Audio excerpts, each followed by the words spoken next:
Mr. Monkey D. Luffy is a pretendee heir to the Sun God throne. He is but a replica of the Sun God, achieved by the powers of fictional fruit. But who is the real Sun God? Well, a certain Prince Loki of another certain Elbaf would claim that it's him, but I am afraid that there is only one character who fulfills all of the criteria of hope, laughter, and the liberation that Nika brings, and that man is a clown. Early on in Eiichiro Oda's journey as a mangaka, he created a clown named Boogie, who is intended to be a more serious and legitimately terrifying Joker style of character. However, this design and persona softened over time to a character who now occupies the role of series jester. Although he would still be named Boogie to this very day if Eiichiro Oda hadn't seen The Nightmare Before Christmas and said to himself, damn, Boogie's already taken, oh well, I'll name him Buggy, which is a thought Oda recalls took him exactly 0.2 seconds to process. But Buggy as we know him was created for comedy, and Oda was once asked why Buggy has such a big red round nose, and Oda answered, so that he looks like a clown, of course. This was way back in the East Blue saga, and so Oda says of course as if that made sense to anyone except him at the time. But it does, admittedly, make an awful lot of sense now. And in retrospect, Buggy was even using his own version of Gear 5th long before Luffy was using Gear anything. Buggy is very consistently portrayed in One Piece as a cartoon. He even has his very own specific cartoon trait, which is his teeth popping out of his mouth when he's particularly shocked. And the funny thing is, there's even a perfectly legitimate in-world explanation for this, as his teeth can indeed separate using the chop chop fruit. And furthermore, Buggy's cartoonish influence even goes on to affect those around him, just like Luffy's eventual awakening would. A great example of which is that after spending ever so much time together during Impel Down, even Mr. Three's teeth, nose, and eyes started popping out alongside Buggy's. So there was a time where I would have dismissed this as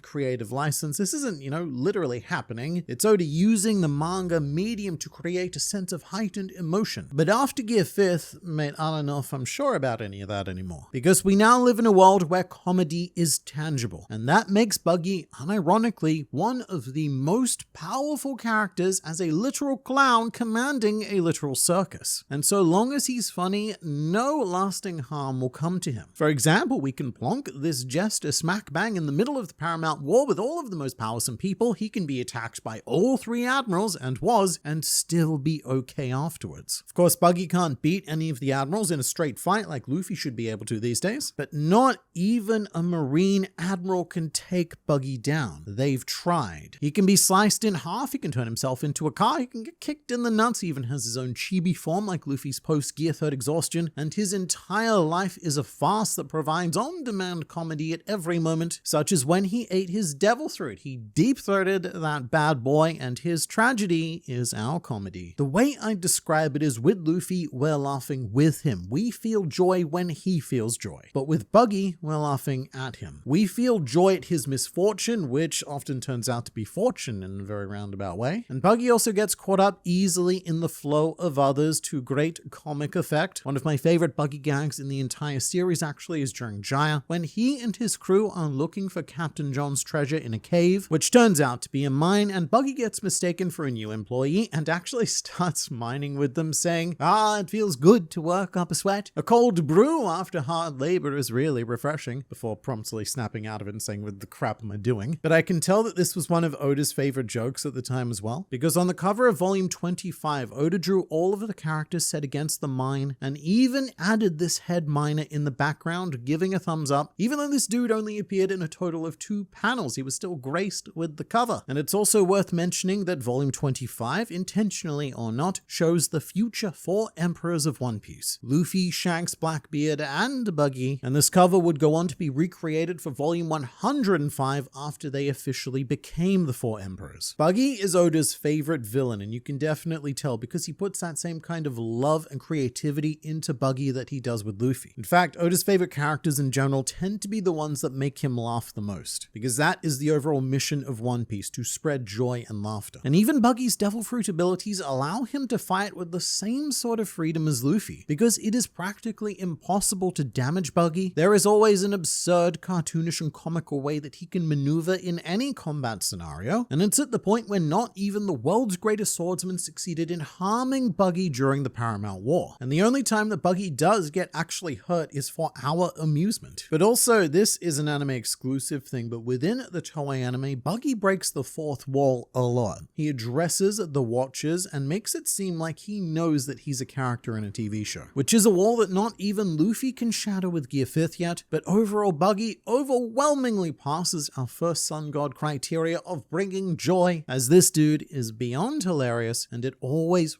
puts a smile on my face to see Buggy appear on page or on screen. So let us now turn to Liberation, and our obvious next stop here would be Impel Down. Following this incident, Buggy the Clown was considered to be one of the two nefarious masterminds of the prison break alongside Luffy, and in the eyes of the world, everything that happened during Impel Down and Marineford had Luffy and Buggy sharing the stage equally. And while this is played for comedy, because, you know, that's the jester, I still don't think it's entirely inaccurate for the Marines to have given Buggy all that credit, as he was orchestrating his own riot and his own separate jailbreak alongside Luffy's. Come on, men, now's our chance. If you want a taste of freedom, make as much trouble as you can. And to the prisoners, think about it from their perspective. Buggy would have looked like a modern incarnation of Nika. This wacky clown man just coming and freeing everyone. Let the games begin. Captain Buggy's our savior, the prisoners yelled as they were overwhelmed with hope, joy, and liberation. And throughout the jailbreak, Buggy's prisoners also sing and dance their way to freedom. It was definitely a lot more wacky and fun than Luffy's story thread happening on the lower levels, which is crazy to think about because he had all the Okama on his side. But in regards to liberation, without Buggy freeing those level 2 prisoners, Magellan's full attention would have been on Luffy right from the start of the prison break, which likely would have doomed his effort to fail. And without Buggy's third faction emerging, Magellan also may not have seen it as necessary to free Shiryu to handle the Blackbeard pirates, meaning that both Luffy and Blackbeard's forces likely would have both fallen to Magellan. Although it should be said that Luffy, Blackbeard, and Buggy were all essential factors in Impel Down. Without any one of them, the other two fail. And there's also something very special to be said about the fact that Buggy never needed to be liberated by Luffy in Impel Down, unlike most of the other prisoners. Buggy had already managed to escape his cell and his shackles by the time that Luffy snuck in. Buggy was just free by nature. And furthermore, he and Mr. 3 made it all the way from level 5 to level 1 with no help from Luffy either. That is a pretty monumental achievement that is overshadowed by the everything else that happened during the arc. But what I will say, right, is that Luffy, he actually gets captured during the Impel Down arc. Buggy does not. He remains free for the entire arc. Granted, he did have to be caught to begin with, and Buggy does get captured much later on by Mihawk and Crocodile, but that does not stop him being a symbol of liberation, as in that very same chapter, we see Emperor of the Sea and Sun God Monkey D. Luffy being put in a cage and beaten up by Nami. And I would also argue that Buggy being held by Crocodile and Mihawk goes on to show him at his most free, as it is only in this restrained state that he is able to free his heart and mind and claim his dream of wanting to become the Pirate King. So you can try to confine and restrict Buggy all you want, it's only going to increase his drive for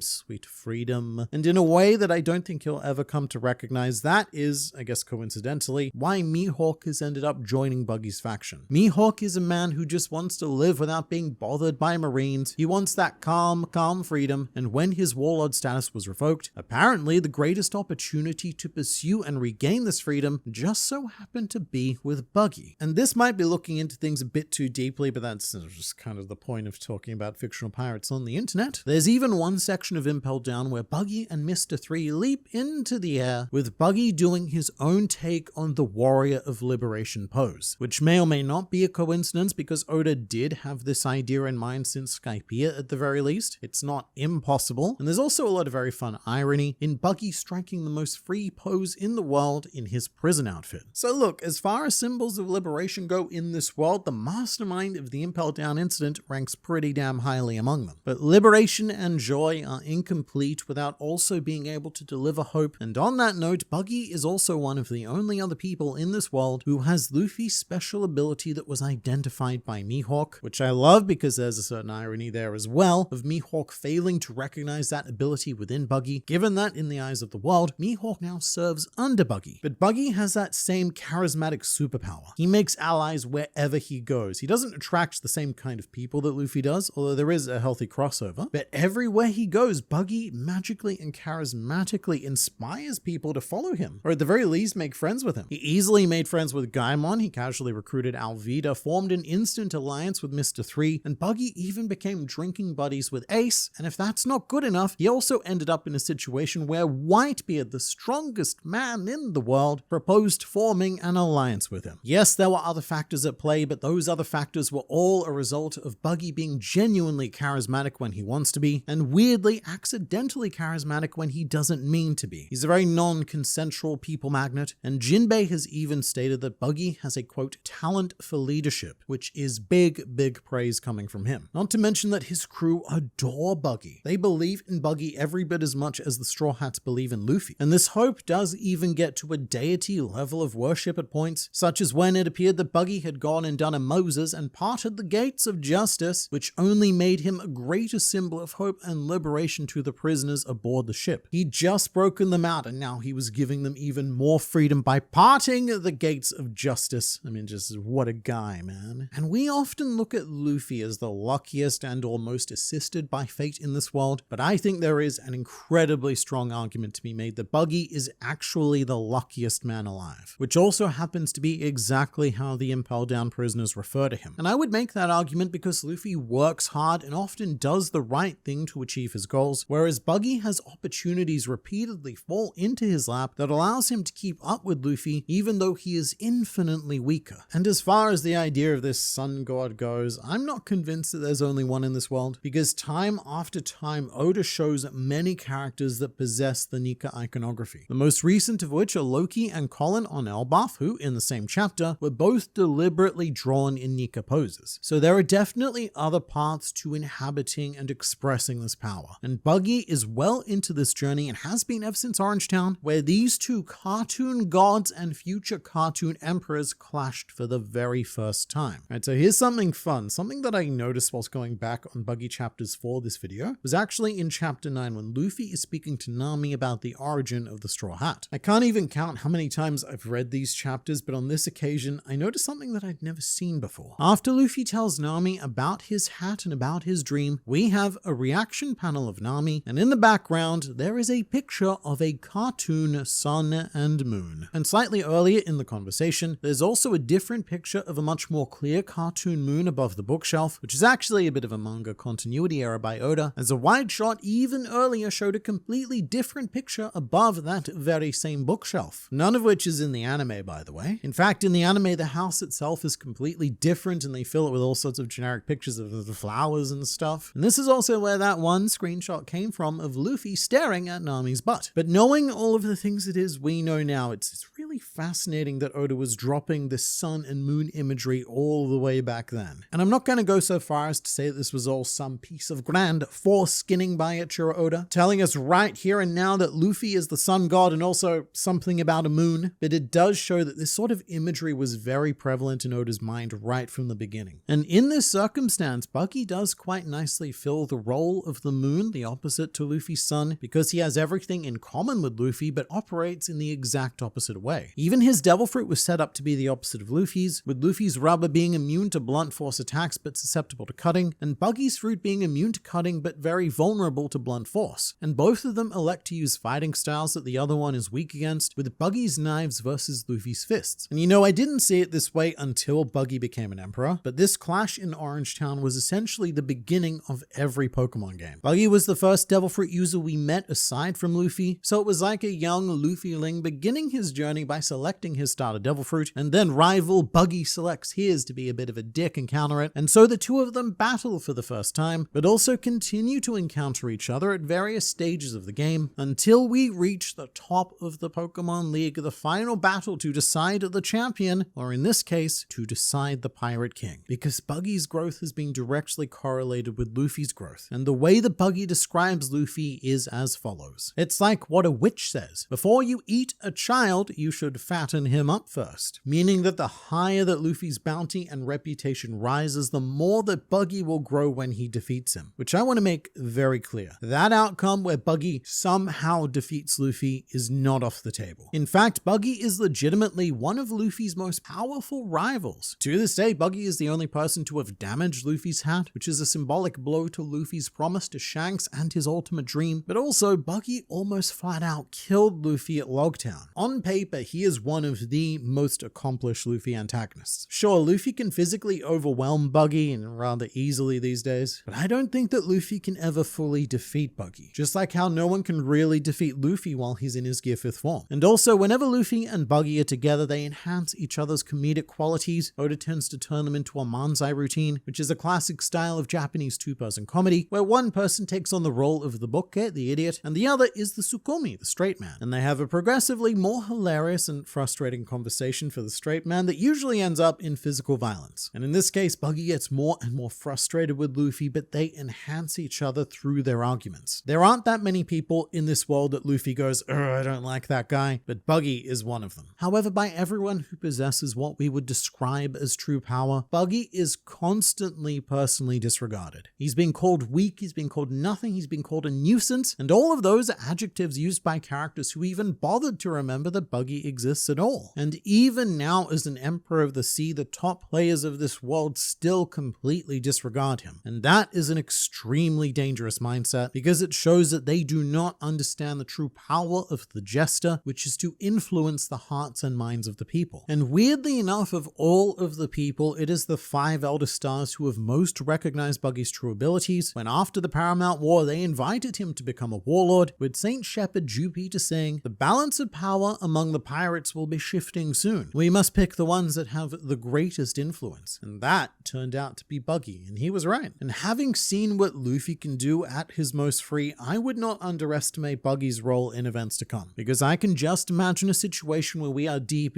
into the final war, at a point where it looks like all is lost. There is no hope, there is no liberation, there is no joy, and we're all sharing a moment of silent despair, but then a spark. Because what happens is, in that moment, Buggy farts or something, and everyone starts laughing, much to Buggy's embarrassment, but that is our cue to turn things around with that one small injection of joy. And speaking of winds blowing, Buggy has a rather pertinent line about his role in the world. Do you know which way the wind blows in this world? It's not to the east or to the west. It blows for me. And all I can say is that I continue to look forward to seeing Buggy getting blown.